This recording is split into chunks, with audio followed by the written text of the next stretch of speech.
गृह प्रवेश समय कहीं फुटा जाए क्षीर यह करने द्वारा कौन होता है लाभ आसतु जानी नबा। नमस्कार, शुभ सकाळ आपण समस्त को अनेक अनेक शुभेच्छा एवं शुभकामना मध्य। दर्शक बंधु, नुआ घर निर्माण पर गृह प्रवेशर विधि रही।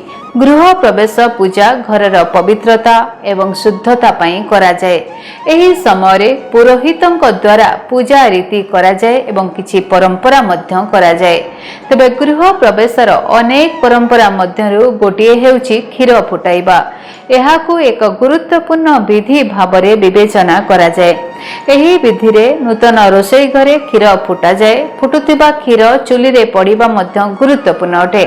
साधारणतः क्षीर फुटी बारंबार तले पड़िबा भलो बोली विवेचना करा जाए नहीं, किंतु हाँ, गृह प्रवेश समय एही विधि करिबार परंपरा वर्ष वर्ष धरी चली आसुची। ताले आसंतु जानि नबा एही विधि सहित जड़ित थिबा किछि विश्वासर कथा। दर्शक बंधु, आमर हिंदू धर्म रे क्षीर को समृद्धि एवं पवित्रतार प्रतीक भावरे विवेचना करा जाए।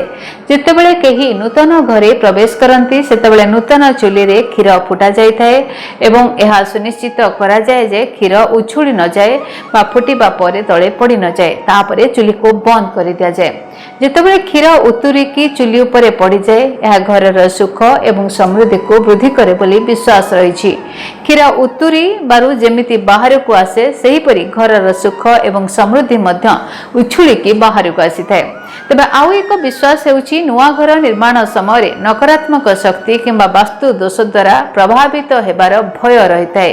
क्षीर रे पवित्रता एवं शुद्धतार गुण थाए। तेणु क्षीररू बाहरुथिबा बाष्प नकारात्मक शक्ति को दूर करे एवं परिवेश को पवित्र करे। ज्योतिष शास्त्र अनुसार क्षीर को चंद्रंकर कारक एवं चुली बा अग्नि को मंगलंकर कारक बोली विवेचना करा जाए। गृह निर्माण समय चुली रे क्षीर पड़िबा मंगल एवं चंद्रंकर एक शुभ मिलन बोली विश्वास मध्य रही। दर्शक बंधु, गृह प्रवेश समय कहीं क्षीर फुटा जाए एक आपण माने निश्चित भाव में बुझीपारे। तेबे क्षीर आपण माने निश्चित भाव में अन्य समय उतुरिले टिके सतर्क रुहंतु। धन्यवाद, नमस्कार।